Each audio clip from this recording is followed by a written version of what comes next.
नमस्कार, जय श्री राम। स्वागत है आपका मोटिवेशनल दुनिया में। दोस्तों, आज की लघु कथा का शीर्षक है जुर्माना। यह लघु कथा अमेरिका के एक गरीब बेटे और जज साहब की है। दोस्तों, ये कहानी आपकी आंखें अवश्य ही नम कर देंगी। तो दोस्तों, कहानी को अंत तक जरूर सुनिएगा।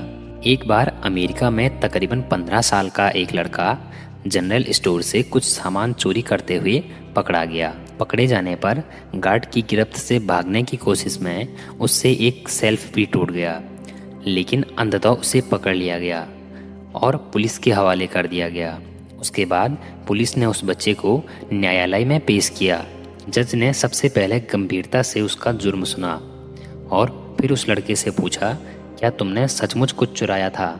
तो इस पर लड़का अपनी नज़रें नीचे करते हुए जवाब देता है, जी हाँ जज साहब, मैंने ब्रेड और पनीर का पैकेट चुराया है। तो जज साहब पूछते हैं, क्यों? लड़का, मुझे ज़रूरत थी। तो जज साहब कहते हैं, तो खरीद लेते। लड़का कहता है, जज साहब पैसे नहीं थे। जज साहब कहते हैं, तो घर वालों से ले लेते।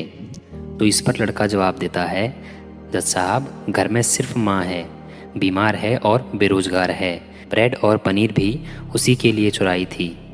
तो जज साहब कहते हैं, तुम कुछ काम नहीं करते? तो इस पर लड़का जवाब देता है, करता था, एक कार धुलाई की स्टोर में। माँ की देखभाल के लिए एक दिन की छुट्टी की थी तो मुझे निकाल दिया गया। इस पर जज साहब कहते हैं, तुम किसी से मदद मांग लेते? तो लड़का जवाब देता है, सुबह से घर से निकला था, तकरीबन 50 लोगों के पास गया, लेकिन किसी ने भी मेरी मदद नहीं की। बिल्कुल आखिर में मजबूर होकर मुझे ये कदम उठाना पड़ा। बहस खत्म हुई। जज साहब ने एक लंबी सांस लेकर फैसला सुनाना शुरू किया। किसी भी तरह की चोरी बहुत शर्मनाक जुर्म है, लेकिन बच्चे के इस जुर्म के लिए हम सब और हमारा समाज भी बराबर के जिम्मेदार हैं। अदालत में मौजूद हर शख्स मुझ सहित मुजरिम है, इसलिए यहाँ मौजूद प्रत्येक शख्स पर $10 का जुर्माना लगाया जाता है। $10 दिए बगैर कोई भी कोर्ट रूम से बाहर नहीं निकलेगा।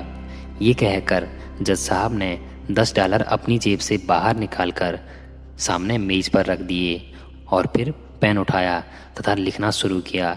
इसके अलावा मैं स्टोर पर $1000 का जुर्माना करता हूँ कि उसने एक भूखे बच्चे की मजबूरी को न समझते हुए गैर इंसानी सलूक कर उसे पुलिस के हवाले कर दिया, क्योंकि प्रत्येक नागरिक की समाज के प्रति कुछ जिम्मेदारियां बनती है और वो इससे बच नहीं सकता।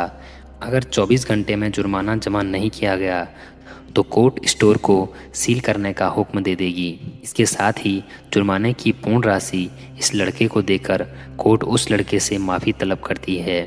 जज साहब के इस फैसले को सुनने के बाद कोर्ट में मौजूद सभी लोगों की आंखों में आंसू बरस रहे थे। उस लड़के की भी हिचकियां बंद गई। वो लड़का बार बार जज साहब को देख रहा था, जो अपने आंसू छिपाते हुए अदालत से बाहर निकल गए।